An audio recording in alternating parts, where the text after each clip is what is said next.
महाभारत के युद्ध की समाप्ति के पश्चात जब समय का चक्र पुनः अपनी सामान्य गति से चलने लगा, तब एक दिन भगवान श्री कृष्ण ने पांचों पांडवों को आज्ञा दी, तुम पांचों भाई वन में जाओ।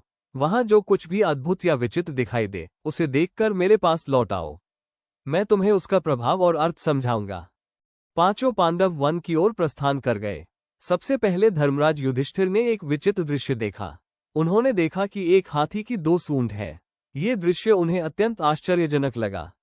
दूसरी ओर अर्जुन ने देखा कि एक पक्षी है जिसके पंखों पर वेदों की ऋचाएं अंकित है, किंतु वो मृत मांस का भक्षण कर रहा है। ये दृश्य भी उन्हें चकित कर गया। तीसरा आश्चर्य भीम ने देखा। उन्होंने देखा कि एक गाय ने बछड़े को जन्म दिया है और उसे इतना अधिक चाट रही है कि बछड़ा लहूलुहान हो गया है। चौथा दृश्य सहदेव ने देखा। उन्होंने पाया कि 6-7 कुएं पास पास है। चारों ओर के कुओं में पानी भरा है, किंतु बीच का कुआं, जो सबसे गहरा है, पूरी तरह सूखा पड़ा है। पांचवें भाई नकुल ने भी एक अद्भुत दृश्य देखा। उन्होंने देखा कि पर्वत की चोटी से एक विशाल शिला लुढ़कती हुई नीचे आए। वो अनेक वृक्षों के तनों से टकराई, कई चट्टानों से टकराई, पर कहीं भी रुक न सकी। अंततः एक अत्यंत छोटे से पौधे का स्पर्श होते ही वो शिला वहीं स्थिर हो गई। इन सभी दृश्यों को देखकर पांचों पांडव अत्यंत विस्मित थे। सायंकाल वे श्रीकृष्ण के पास लौटे और अपने अपने अनुभवों का वर्णन किया। युधिष्ठिर ने कहा, प्रभु, मैंने 2 सूंड वाला हाथी देखा। यह मेरे लिए अत्यंत आश्चर्यजनक था। श्री कृष्ण बोले, कलयुग में ऐसे शासक होंगे जो दोनों ओर से शोषण करेंगे। उनकी कथनी और करनी में भेद होगा। वे कुछ कहेंगे और कुछ करेंगे। ऐसे लोगों का शासन होगा, इसलिए तुम पहले धर्मपूर्वक राज्य कर लो। इसके बाद अर्जुन ने अपने देखे हुए पक्षी का वर्णन किया। इस पर श्री कृष्ण बोले, कलयुग में ऐसे लोग होंगे जो बड़े बड़े विद्वान और धर्माचार्य कहलाएंगे, किंतु उनकी दृष्टि केवल धन पर होगी। वे अवसर खोजते रहेंगे कि कौन मरे और उसकी संपत्ति हमारे नाम हो जाए।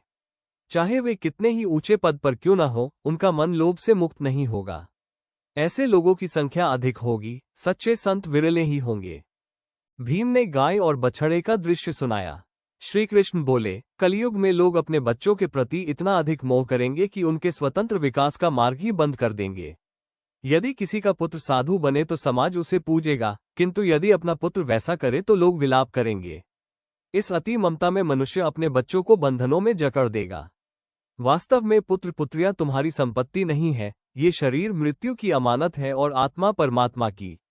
जो इस सत्य को जान लेता है वही भवसागर पार करता है।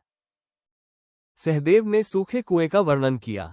कृष्ण बोले, कलयुग में लोग विवाह, उत्सव और दिखावे पर अपार धन खर्च करेंगे, किंतु पास में कोई भूखा हो तो उसकी ओर दृष्टि भी नहीं डालेंगे। विलास, व्यसन और भोग में धन लुटाया जाएगा, पर किसी के आंसू पोंछने की इच्छा नहीं होगी। जिनके हृदय में करुणा शेष रहेगी, उन पर कलयुग का नहीं, ईश्वर का प्रभाव होगा। अंत में नकुल ने शिला और छोटे पौधे का प्रसंग सुनाया। श्री कृष्ण बोले, कलयुग में मानव का मन पतन की ओर जाएगा। न धन की चट्टानें उसे रोक पाएंगी, न सत्ता के वृक्ष, किंतु हरिनाम का एक छोटा सा अंकुर, हरि कीर्तन का एक छोटा सा बीज उसके पतन को रोक सकता है। यद्यपि ये दृश्य पांडवों ने उस युग में देखे थे, किंतु कलयुग में वे अपनी पूर्ण सत्यता के साथ प्रकट होते दिखाई देते हैं। महाभारत के युद्ध के बाद भगवान श्रीकृष्ण ने पांडवों को वन में भेजा, जहां उन्होंने 5 ऐसे अद्भुत और भयावह दृश्य देखे जो कलयुग के संकेत थे। इस वीडियो में श्रीकृष्ण की वो भविष्यवाणी जो आज के समय में अक्षरशः सत्य सिद्ध हो रही है। ये कथा हमें बताती है, कलयुग के शासकों का सत्य, झूठे धर्माचार्यों की पहचान, अति मोह और लोभ का परिणाम, भक्ति की शक्ति। उम्मीद करता हूं कि आप सभी को ये पोस्ट अच्छा लगा हो। अगर आपको यह वीडियो अच्छी लगी हो तो प्लीज लाइक करें और चैनल को सब्सक्राइब करें। धन्यवाद।